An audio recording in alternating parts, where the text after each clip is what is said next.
The Last Battle, Chapter 12, Through the Stable Door. Jill ought to have been back at the White Rock already, but she had quite forgotten that part of her orders in the excitement of watching the fight. Now she remembered. She turned at once and ran to it, and arrived there barely a second before the others. It thus happened that all of them, for a moment, had their backs to the enemy. They all wheeled round the moment they had reached it. A terrible sight met their eyes. A Calormene was running toward the stable door, carrying something that kicked and struggled. As he came between them and the fire, they could see clearly both the shape of the man and the shape of what he carried. It was Eustace. Tyrion and the unicorn rushed out to rescue him, but the Calormene was now far nearer to the door than they. Before they had covered half the distance, he had flung Eustace in and shut the door on him. Half a dozen more Calormenes had run up behind him. They formed a line on the open space before the stable. There was no getting at it now. Even then, Jill remembered to keep her face turned aside, well away from her bow. "Even if I can't stop blubbing, I won't get my string wet," she said. "Where are arrows?" said Poggin suddenly. Everyone ducked and pulled his helmet well over his nose. The dogs crouched behind. But though a few arrows came their way, it soon became clear that they were not being shot at. Griffel and his dwarfs were at their archery again. This time they were coolly shooting at the Calormenes. "Keep it up, boys," came Griffel's voice. "All together, carefully. We don't want any darkies any more than we want monkeys or lions or kings. The dwarves are for the dwarves." Whatever else you may say about the dwarves, no one can say they aren't brave. They could easily have got away to some safe place. They preferred to stay and kill as many of both sides as they could, except when both sides were kind enough to save them the trouble by killing one another. They wanted Narnia for their own.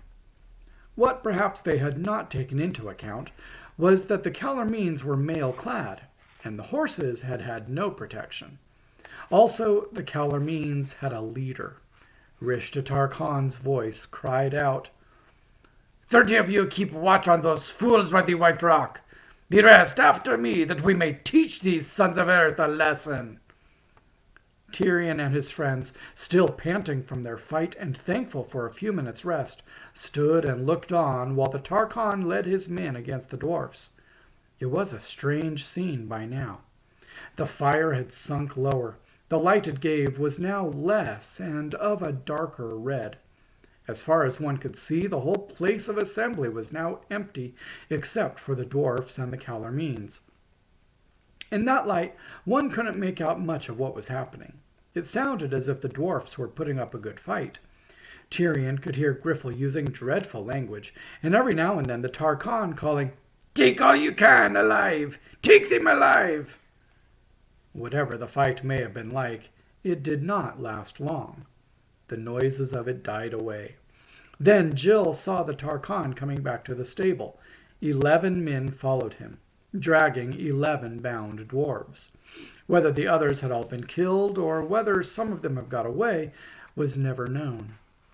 "Throw them into the shrine of Tash," said Rishtatar Khan.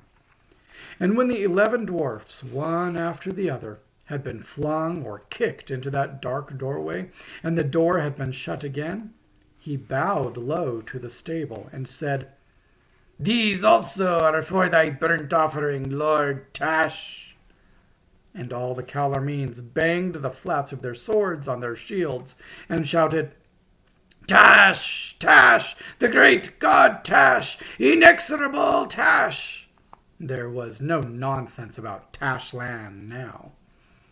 The little party by the White Rock watched these doings and whispered to one another. They had found a trickle of water coming down the rock, and all drank eagerly. Jill and Poggin and the king in their hands, while the 4-footed ones lapped from the little pool which it had made at the foot of the stone. Such was their thirst that it seemed the most delicious drink they had ever had in their lives. And while they were drinking, they were perfectly happy and could not think of anything else. I feel in my bones, said Poggin, that we shall all, one by one, pass through that dark door before morning.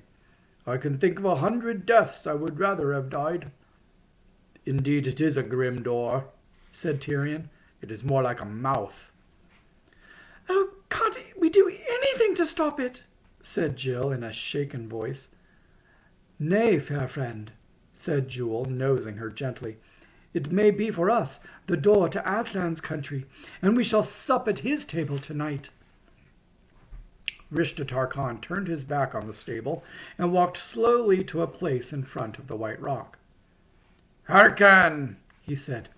If the boar and the dogs and the unicorn will come over to me and put themselves in my mercy, their lives shall be spared.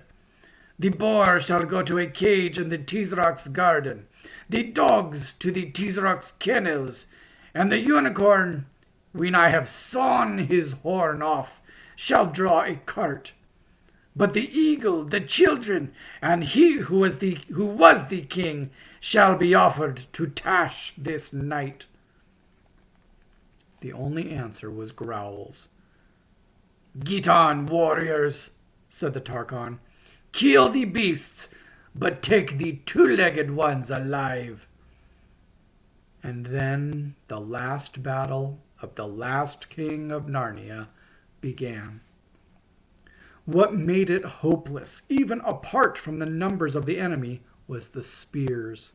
The Calormenes, who had been with the ape almost from the beginning, had had no spears. That was because they had come into Narnia by ones and twos, pretending to be peaceful merchants. And of course they had carried no spears, for a spear is not a thing you can hide. The new ones must have come in later, after the ape was already strong and they could march openly. The spears made all the difference. With a long spear, you can kill a boar before you're in the reach of his tusks, and a unicorn before you're in reach of his horn. If you are very quick and keep your head. And now the leveled spears were closing in on Tyrion and his last friends. Next minute, they were all fighting for their lives. In a way, it wasn't quite so bad as you might think. When you're using every muscle to the full, ducking under a spear point here, leaping over it there, lunging forward, drawing back, wheeling round, you haven't much time to feel either frightened or sad. Tyrion knew he could do nothing for the others now. They were all doomed together. He vaguely saw the boar go down on one side of him, and Jewel fighting furiously on the other. Out of the corner of one eye he saw, but only just saw, a big Calormene pulling Jill away somewhere by her hair. But he hardly thought about any of these things. His only thought now was to sell his life as dearly as he could. The worst of it was that he couldn't keep to the position in which he had started, under the White Rock. A man who is fighting a dozen enemies at once must take his chances whenever he can. He must dart in wherever he sees an enemy's breast or neck unguarded. In a very few strokes, this may get you quite a distance from the spot where you began. Tyrion soon found that he was getting further and further to the right, nearer to the stable. He had a vague idea in his mind that there was some good reason for keeping away from it, but he couldn't now remember what the reason was, and anyway, he couldn't help it. All at once, everything became quite clear. He found he was fighting the Tarkhan himself. The bonfire, what was left of it, was straight in front. He was, in fact, fighting in the very doorway of the stable, for it had been opened, and two Calormenes were holding the door, ready to slam it shut the moment he was inside. He remembered everything now, and he realized that the enemy had been edging him to the stable on purpose ever since the fight began. And while he was thinking this, he was still fighting the Tarkhan as hard as he could. A new idea came into Tyrion's head. He dropped his sword, darted forward in under the sweep of the Tarkhan's scimitar, seized his enemy by the belt with both hands, and jumped back into the stable, shouting, "Come in and meet Tash yourself!" There was a deafening noise. As when the ape had been flung in, the earth shook and there was a blinding light. The Calormene soldiers outside screamed, "Tash! Tash!" and banged the door. If Tash wanted their own captain, Tash must have him. They, at any rate, did not want to meet Tash. For a moment or two, Tyrion did not know where he was or even who he was. Then he steadied himself, blinked, and looked round. It was not dark inside the stable, as he had expected. He was in strong light. That was why he was blinking. He turned to look at Rishta Tarkan, but Rishta was not looking at him. Rishta gave a great wail and pointed. Then he put his hands before his face and fell flat, face downwards on the ground. Tyrion looked in the direction where the Tarkan had pointed, and then he understood. A terrible figure was coming towards them. It was far smaller than the shape they had seen from the tower, though still much bigger than a man, and it was the same. It had a vulture's head and 4 arms. Its beak was open and its eyes blazed. A croaking voice came from its beak.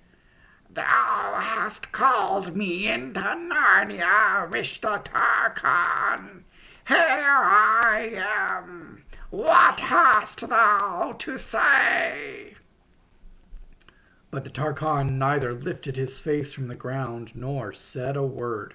He was shaking like a man with a bad hiccup. He was brave enough in battle, but half his courage had left him earlier that night when he first began to suspect that there might be a real Tash. The rest of it had left him now. With a sudden jerk, like a hen stooping to pick up a worm, Tash pounced on the miserable Rishta and tucked him under the upper of his 2 left arms. Then Tash turned his head sidewise to fix Tyrion with one of his terrible eyes, for of course, having a bird's head, he couldn't look at you straight.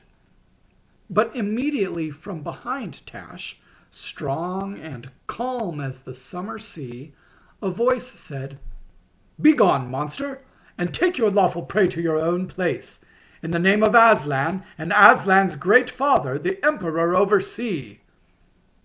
The hideous creature vanished, and with the Tarkan still under his arm. And Tyrion turned to see who had spoken. And what he saw then set his heart beating as it had never beaten in any fight. 7 kings and queens stood before him, all with crowns on their heads and all in glittering clothes. But the kings wore fine mail as well, and had their swords drawn in their hands. Tyrion bowed courteously, and was about to speak when the youngest of the queens laughed. He stared hard at her face, and then gasped with amazement, for he knew her. It was Jill, but not Jill as he had last seen her, with her face all dirt and tears, and an old drill dress half slipping off one shoulder. Now she looked cool and fresh as if she had just come from bathing. And at first he thought she looked older, but then didn't, and he could never make up his mind on that point. And then he saw that the youngest of the kings was Eustace, but he also was as changed as Jill was changed. Tyrion suddenly felt awkward about coming among these people with the blood and dust and sweat of a battle still on him. Next moment he realized that he was not in that state at all. He was fresh and cool and clean, and dressed in such clothes as he would have worn for a great feast at Cair Paravel. But in Narnia, your good clothes were never your uncomfortable clothes. They knew how to make things that felt beautiful as well as looking beautiful in Narnia, and there was no such thing as starch or flannel or elastic to be found from one end of the country to the other. "Sire," said Jill, coming forward and making a beautiful curtsy, "let me make known to you Peter the High King over all kings of Narnia." Tyrion had no need to ask which was the High King, for he remembered his face, though here it was far nobler, from his dream. He stepped forward, sank on one knee, and kissed Peter's hand. "High King," he said, You are welcome to me." And the High King raised him and kissed him on both cheeks, as a High King should.